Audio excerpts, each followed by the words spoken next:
Bonjour, bonjour tout le monde. Voilà, ça sera un petit coup de gueule. Je ferai une petite liste, une petite playlist coup de gueule de temps en temps, ça fait du bien. Il n'y a pas de raison. Hein, en tant que coach, tout est beau, on est dans le monde des bisounours.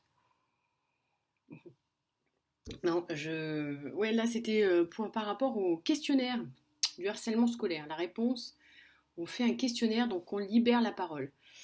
Alors, juste pour que je comprenne bien, c'est-à-dire que des enfants qui se font harceler, qui avaient la possibilité d'aller voir les adultes en disant je suis harcelé, donc de prévenir, etc. Et que le problème, bien souvent, c'est que justement, ils ne sont pas entendus ou pas pris en compte, ou ça reste lettre morte, ou effectivement, il y a des réponses lunaires, donc c'est bien le système et qui a changé, et il faut aller en profondeur et justement changer ça.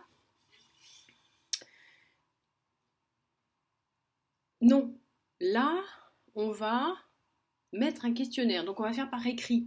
Donc déjà, c'est une libération de la parole par l'écrit, c'est plus une libération de pouvoir parler, donc de pouvoir sortir quand même, parce que c'est important d'en parler à un moment donné. Des fois, ça marche effectivement de juste écrire, des fois, ça marche. Il y a un moment donné quand même, il faut quand même que ça sorte au niveau, puisque en plus, c'est ce qui nous différencie. Enfin, en tout cas, les mots et la façon dont nous avons à communiquer, puisqu'en fait, finalement, les animaux communiquent par eux avec leur propre système de communication. C'est quand même ce qui nous différencie malgré tout. D'accord. Donc, grosso modo, ça va se passer comment là? Ça veut dire que les enfants, bah, ça va être anonyme, donc ça va libérer la parole. Donc ça veut dire quoi? Que le professeur, l'instit ou enfin, les adultes qui sont en présence vont pas savoir qui c'est. Ils vont quoi? Ils vont observer et puis ils vont se dire ah c'est peut-être ça. Donc vous imaginez le stress déjà pour l'enseignante qui du coup va être C, donc, mais elle ne sait pas qui, donc elle va soupçonner tout le monde. Les enfants, bah, ils vont être stressés parce que ceux qui n'ont rien à se reprocher, même au bout d'un moment, bah, ils vont être dans cette espèce de stress permanent, donc de suspicion. Le piège, c'est que parce que dans les harceleurs, il peut y avoir des bons manipulateurs ou manipulatrices, hein, parce que les femmes sont tout autant, voire même plus manipulatrices que les hommes. Euh, c'est, je me suis fait avoir, moi aussi d'ailleurs, du reste. C'est pour ça que je vous le dis.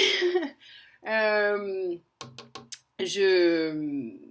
Qu'est-ce que je voulais dire? Donc, oui, si l'instant T, c'est-à-dire que celui qui est harcelé, qui justement a tout essayé et a essayé tous les moyens possibles et imaginables, l'a dit sur son truc, l'a dit à ses parents qui ont peut-être réagi ou pas, ou l'a pas dit parce qu'il l'a mis sur son questionnaire et qu'il se dit bon, on va voir comment ça se passe. Donc ça ne résout absolument rien, on est d'accord? Parce que de toute façon, le système, c'est qu'il faudrait que derrière, il y ait une réelle action. Voilà.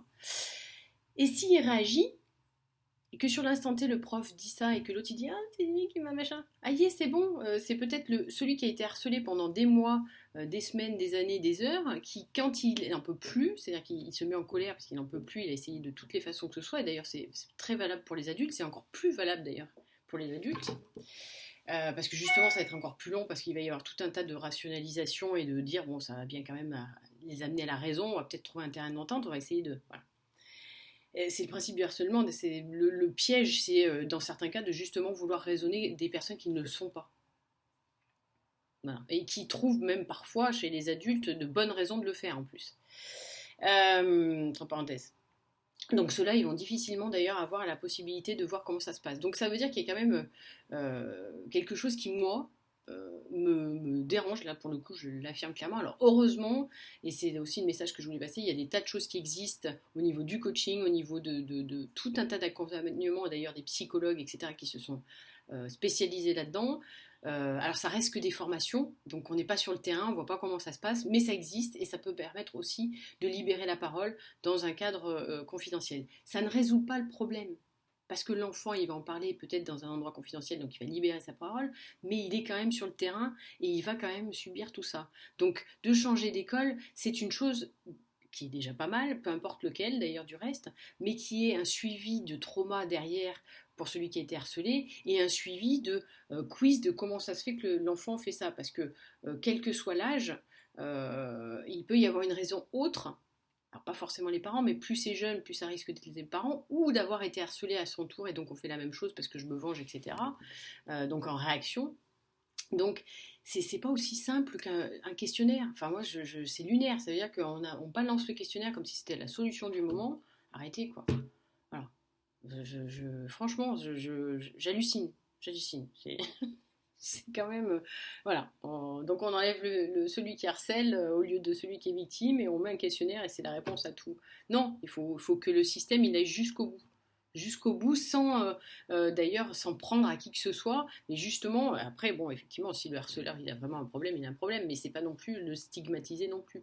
Mais en tout cas, que encore une fois, le trauma soit suivi peut vraiment mettre la psychologie humaine, c'est ce qui nous différencie des animaux, même s'ils en ont une d'ailleurs, et ils sont des fois même peut-être plus empathiques que ce que l'on est nous. Et puis empathique, là j'ai entendu encore la fille, ah ils n'ont pas l'habitude de l'empathie, non en fait tu es simplement humaine, tu dis bonjour et tu crées un lien avec les personnes, donc c'est de la sympathie, pas de l'empathie, c'est pas tout à fait la même chose.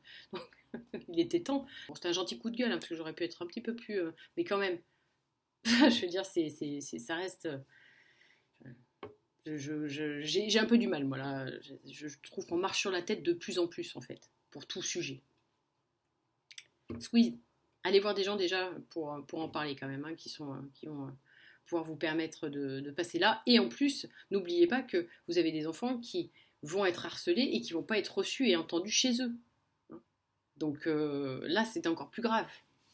Encore plus grave. Parce que comment ça se passe, comment est suivi l'enfant et qu'est-ce qui est dans l'interaction parent-enfant dit quand l'enfant s'exprime et attend d'être entendu justement et puis après de voir les parents impuissants, donc tout ce que ça peut créer comme tension au niveau de la famille et à l'enfant qui va se dire voilà j'aurais dû me taire parce que voilà tout ce que ça se passe. Vous voyez ce que je veux dire?